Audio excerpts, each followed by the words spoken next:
del terrorismo. Para esto, hemos invitado a diferentes autores que nos expondrán su opinión y su forma de ver el terrorismo. Su opinión sobre el terrorismo fue el señor Brian Jenkins. Señor Jenkins, ¿para usted qué es el terrorismo? Es el uso calculado de la violencia o de la amenaza de la violencia de inculcar el miedo. Se propuso forzar o intimidar a gobiernos y sociedades en la búsqueda de metas que son generalmente políticas, religiosas, ideológicas. Darnos su opinión fue el señor Walter Lacue. Señor Lacue, ¿para usted qué es el terrorismo? Es el asesinato sistemático, la mutilación criminal y la amenaza de inocentes, para crear miedo e intimidación, para ganar un acto político o táctico. Finalmente, tenemos al señor James Poland. Señor Poland, para usted, ¿qué es el terrorismo?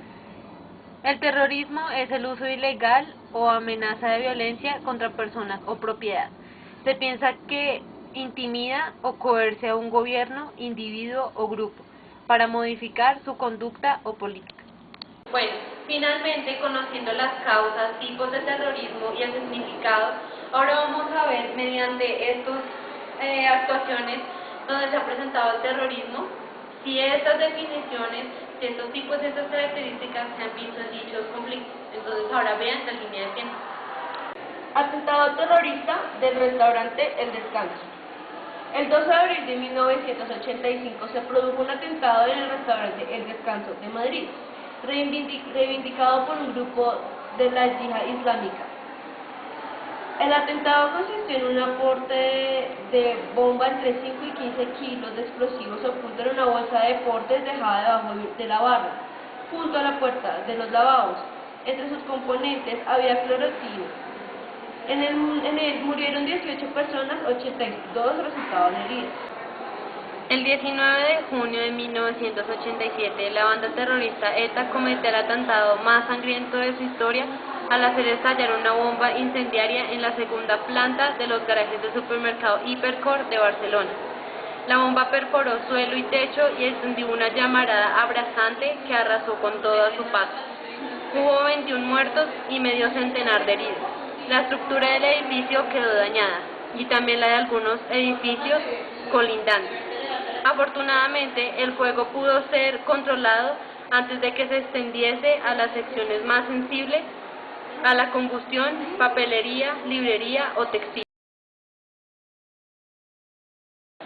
1995, ataque de gas sarín en el metro de Tokio. 20 de marzo de 1995. Fue entre las 7 y las 8 y 10 de la mañana. El ataque de gas sarín fue conocido en los medios japoneses como el incidente con sarín en el metro, Shiketsu Sarin Jiken. Fue un acto terrorístico doméstico perpetrado por miembros del grupo Aum Shinrikyo el 20 de marzo del 95. En 5 ataques coordinados, los autores liberaron gas sarín en varias líneas del metro de Tokio. Como resultado, 13 personas fueron asesinadas, 50 quedaron gravemente heridas y casi 1000 presentó problemas temporales de visión. El ataque fue dirigido contra trenes que pasaban entre Katsumigaseki y Nagachi, sede del gobierno de Japón. En el ataque más serio ocurrido en Japón desde el fin de la Segunda Guerra Mundial. El día 11 de septiembre del 2001, una gran potencia sufrió un ataque terrorista. El hecho inicia con el robo o secuestro de 4 aviones con la intención de atacar a los Estados Unidos, desde el Aeropuerto Internacional de Boston. Los 4 aviones tenían como destino el estado de California, 3 de ellos a Los Ángeles y 1 a San Francisco. El primer avión causó daño en el Pentágono, sede del Departamento de Defensa de los Estados Unidos, donde se aproxima trabajan 23.000 empleados militares y civiles y cerca de 3.000 personas de apoyo situados en el condado de Arlington, Virginia. El vuelo 93 finalmente aterrizó en Pensilvania. Los pasajeros aparentemente se habrían dado cuenta de las verdaderas intenciones de los asaltantes del vuelo, de tal manera que pudieron detener su destino. Finalmente el vuelo terminó en un campo abierto cerca al poblado de Pensilvania. En esta primera imagen podemos observar la llegada de los últimos 2 aviones hacia el World Trade Center de Nueva York. Bueno, ya pudimos observar la intervención que tuvieron los dos aviones, ahora vamos a ver otros dos aviones en las Torres Gemelas, todo lo que implicó, no solo a nivel internacional por la caída de estas torres, sino lo que implicó para la población que estaba ahí observar tanto miedo que había provocado pues estos actos terroristas. En esta segunda imagen podemos observar ya el caos que provocaron las explosiones de los dos aviones en, obviamente, las dos torres. Primero fue afectada la torre A, 15 minutos después fue afectada la segunda torre. Millones de personas vieron lo que ocurría a través de sus pantallas de televisor, a través de sus ventanas en la ciudad de Nueva York y, aún más terroríficamente, desde el mismo lugar del accidente. Quisimos investigar un poco sobre las causas de este acto terrorista, pero también quisimos saber qué consecuencias trajo esto para el futuro. En primer lugar, muerte, terror, inseguridad, incertidumbre, desolación, desamparo, barbarie, pánico, consternación, desconcierto, desorganización, ríos de sangre. Okay, right now I'm going to talk about security. After 9/11, the whole security thing has changed. The meaning, the way people see it. So, however, I'm going to explain a little bit how has that changed. At first, we have the formulation of a theory by Hobbes. It says that it's a politic way that societies have been always giving the power to the government. But this is obviously not for free. What's the deal with it? That people who have surrounded the state is giving power to the government to guide them into what they think is the official law, what is okay for them. But what people ask is security. In which ways can government give security to the people? Okay, so since September 11, we can say that people is a little bit drastic with this. Like, how is our government taking care of us? So, government has been thinking, okay, we are giving so much freedom for these people. We need to make a little bit of restrictions about people who live in the country, the ones who are coming to this country. For example, in the U.S., as we can see after 11 September from 1991, people in the airports need a little bit more of paperwork. They need a part of the paperwork. They need a lot of things, even more for going to the U.S. or leaving the country. And specifically for those countries who are recognized by being in the war service all the time, you know, like we have places like Iraq or even Latin America. Con una serie de 5 ataques casi simultáneos en la ciudad de Casablanca, el reino se ve de pronto afectado por el terrorismo internacional. La operación dejó un saldo de alrededor 40 muertos y un centenar de heridos. De inmediato, el poder adopta una legislación antiterrorista hasta entonces sometida a una fuerte oposición y encarcela a un gran número de opositores políticos provenientes de movimientos islámicos. Estas medidas legítimas y apropiadas son tremendamente eficaces. Marruecos erradica con rapidez el terrorismo y recupera su estabilidad. Marzo 11 del 2004, también llamado el 11M, fueron una serie de ataques terroristas en 4 trenes en la red de cercanías de Madrid, llevados a cabo por terroristas yihadistas, tal como se revela en la investigación policial y judicial. Se trata del segundo mayor atentado cometido en Europa hasta la fecha, con 10 explosiones casi simultáneas en 4 trenes a la hora punta de la mañana, entre las 7:36 y las 7:40.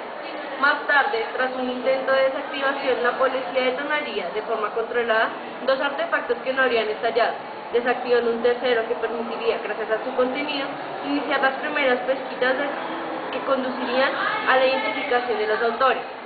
En este atentado fallecieron 191 personas y 1.858 resultaron heridas. El 2004 no fue el primer atentado de la Corte Islámica perpetrado en España. Con anterioridad se produjo el atentado islamista del restaurante de Descensos, del cual hablaremos más adelante.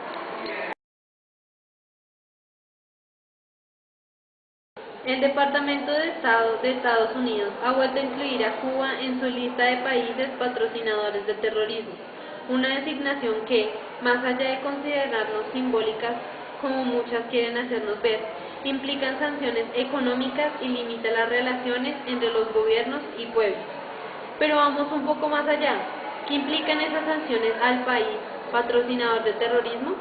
Lo que deja claro el informe es la prohibición de transacciones financieras sin licencia, la prohibición de ayuda financiera y técnica directa del gobierno estadounidense, la prohibición de exportaciones de determinadas mercancías como productos industriales pesados, equipos de alta tecnología y productos de uso dual. Junto a esto, la prohibición de transferencias de municiones y la prohibición de otorgamiento de visas temporales a los nacionales.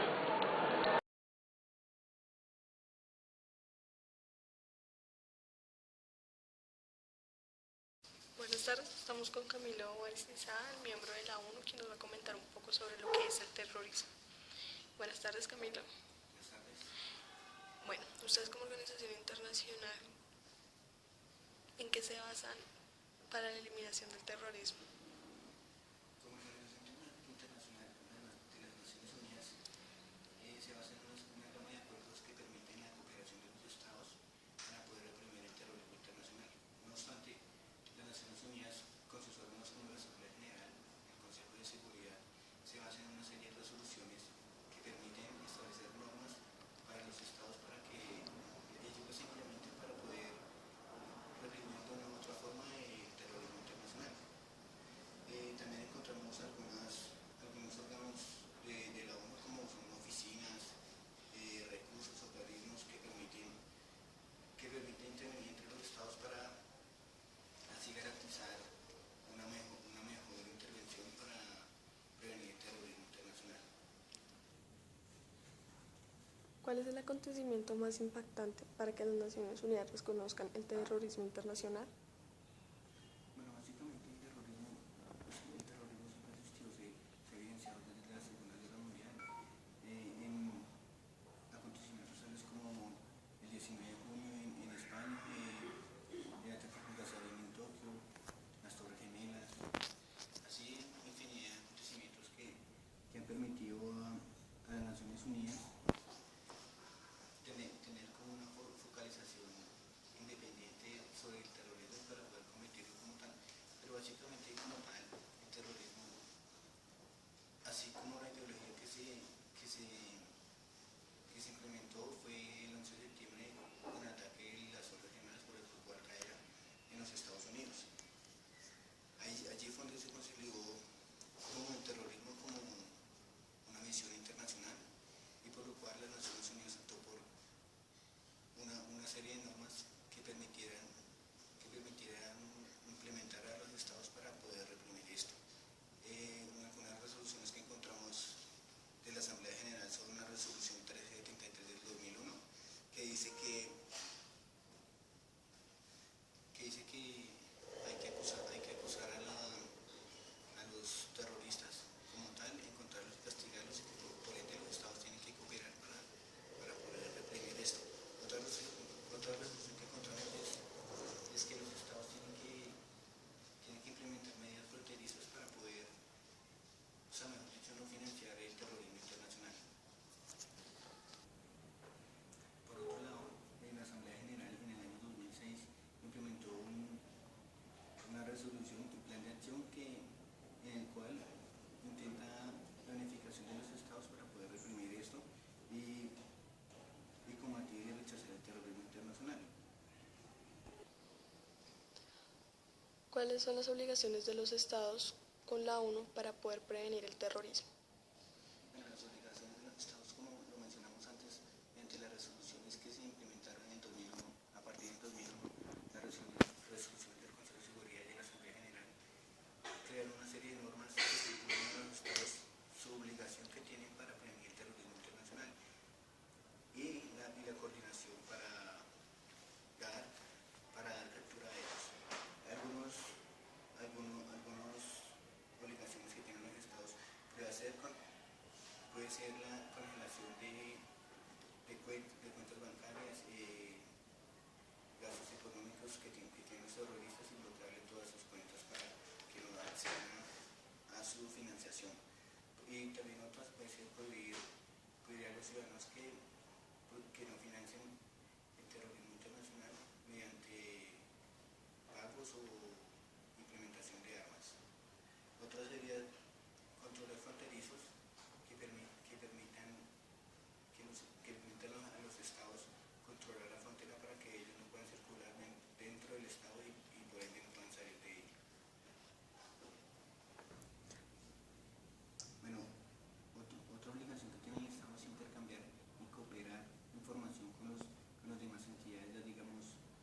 terroristas y pueda adquirir su capacidad institucional. ¿Qué otra institución trabaja conjuntamente para reprimir el terrorismo? Pues básicamente para reprimir el terrorismo no solo la cooperación de los Estados, sino también de otras instituciones que ayuden en la coordinación y la cooperación para llegar a arrestar, digamos, de una manera a estos terroristas. Hay algunas instituciones que encontramos, puede ser la Unión Europea, la OEA, la Organización para la Unidad Americana, Grupo de Acción Terrorista, la Interpol, que ayudan a cooperar y coordinar información, como mencionaba anteriormente, para arrestar, llegar a la captura de tales terroristas y proceder a juzgarlos.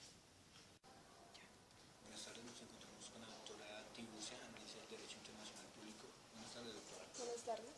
Doctora, antes que nada quiero que me explique qué es la normatividad internacional. Bueno, primero que todo debemos aclarar que dentro del derecho internacional público está lo que es la normatividad internacional. Esta es la agrupación de las razones jurídicas internacionales las cuales deben regular las leyes de los estados y otros sujetos del derecho internacional, las cuales son representadas por sus cortes supremas.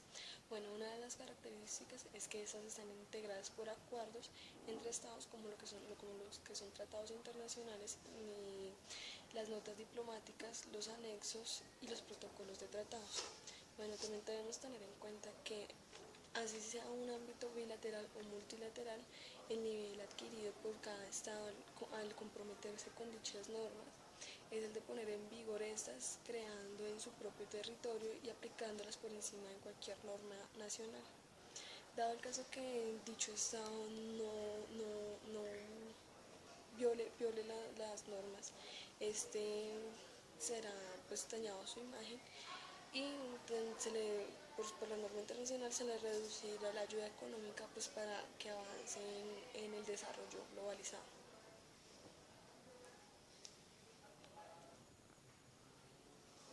Bueno, doctora, a la hora de aplicar dichas normas, ¿por medio de qué se rigen para que estas sean aceptadas? Bueno, estas normas se deben regir por el artículo 38 del Estatuto de la Corte Internacional de Justicia, donde primero las convenciones internacionales, sean generales o particulares, deben establecer las reglas expresadas reconocidas por los estados litigantes. Bueno, como segundo, la cumbre internacional como prueba de una práctica generalmente aceptada como derecho. Tercero, los principios generales de derecho reconocidos por las naciones civilizadas. Y cuarto, las decisiones judiciales y las doctrinas de las distintas naciones como medio auxiliar para la determinación de las reglas del derecho.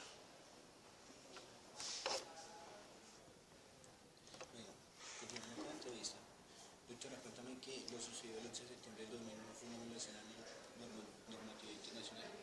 Sí, fue una violación a la normatividad internacional. Tengamos en cuenta que estos ataques terroristas fueron llevados por grupos de Al-Qaeda, donde se supone que dentro de esta normatividad todos los estados están agrupados en tratados y convenios para minimizar lo que es el terrorismo.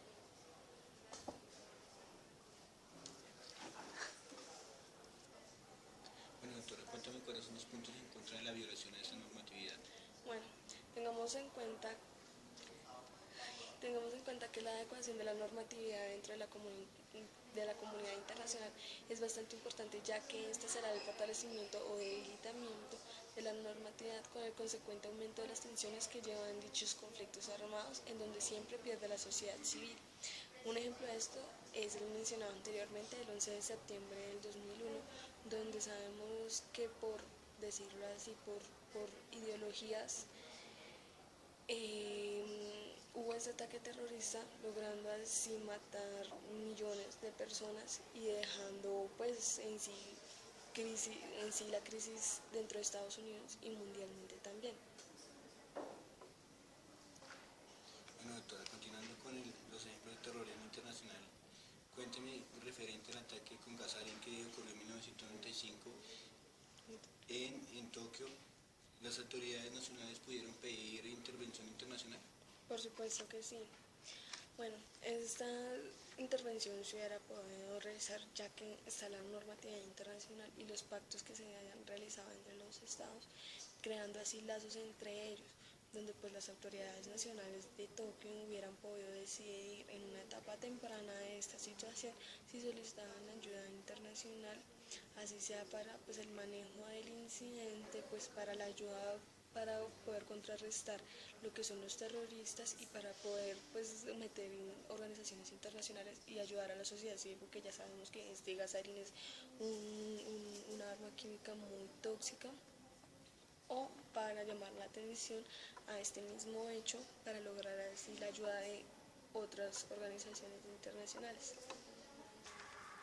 Bueno, pero también se debe tener en cuenta que dependiendo de la intensidad y de la inestabilidad de los ataques químicos y de sus efectos a la sociedad civil, los Estados miembros de la OPCW, que es la Organización para la Prohibición de las Armas Químicas, deben tener acceso inmediato para poder así contrarrestar lo que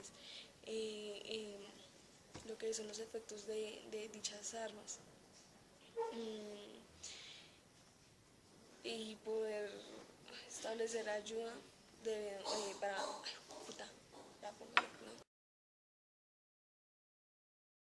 Buenas tardes, estamos con el profesor Diego Mora, quien nos va a dar su opinión sobre lo que es el terrorismo y alguna de las cosas que el Estado puede hacer para minimizar este problema. Buenos días. Bueno, ¿para ti qué es el terrorismo? Bueno, yo creo que el terrorismo, como su nombre o su concepto lo indica, proviene de la palabra terror. Entonces tiene que ver con manifestaciones violentas que se basan precisamente en el terror, es decir, en un sacarnos de la normalidad, en un sacarnos de lo que es la vida cotidiana y en un llevarnos a un estado de excepción de alguna forma, ¿no? A través del terror. Ok, y algo que pueda implementar el Estado para que no se pueda, o sea, para intervenir dentro de estos conflictos. Lo que pasa es que el concepto de terrorismo, pues a partir, digamos, de lo que hablamos del terror, es un concepto que puede ser fácilmente manipulado también. Entonces, en el caso nuestro, aquí en Colombia, pues todos aquellos que aparentemente atentan contra lo que el Estado propone pueden ser llegados a ser tildados como terroristas. Sin embargo, esa es una definición que me parece demasiado laxa, porque no todos los que hacen resistencia son terroristas, por ejemplo. Tiene que ver mucho con los métodos, tiene que ver mucho con las personas, tiene que ver también mucho con las acciones que se realicen. En esa medida, si el Estado le interesa hacer una distinción entre quienes serían realmente terroristas y quienes no, pues yo creo que todo partiría, y al menos desde nuestra perspectiva aquí en La Salle, pues desde la educación, una educación que enseña a las personas pues que la solución a sus problemas no parte por vías violentas, o no tiene que caer en vías violentas, mucho más que dañen a terceros. Entonces yo creo que el Estado también debe reforzar socialmente la educación, pues generando una cultura de paz, generando una cultura de resolución de conflictos, generando una cultura de diálogo, pues que nos lleve a resolver los problemas de una manera diferente. Hoy día nos encontramos con el profesor Mauricio Hernández de la materia Cultura y Derecho, y referente al terrorismo queremos que nos dé su opinión personal sobre qué piensa sobre esto, el terrorismo internacional de los estados. Yo tengo, digamos, frente a la categoría de terrorismo como dos puntos de vista que me gusta, digamos, rescatarlo parte de mis clases. Por un lado, la categoría misma, académicamente hablando de la categoría terrorismo, digamos, es algo sobre lo cual los diferentes autores no se han puesto de acuerdo, y eso pues de alguna u otra manera tiene que ser indicativo, que es una discusión que tiene que seguirse dando. Dentro de la academia no hay una definición única de terrorismo,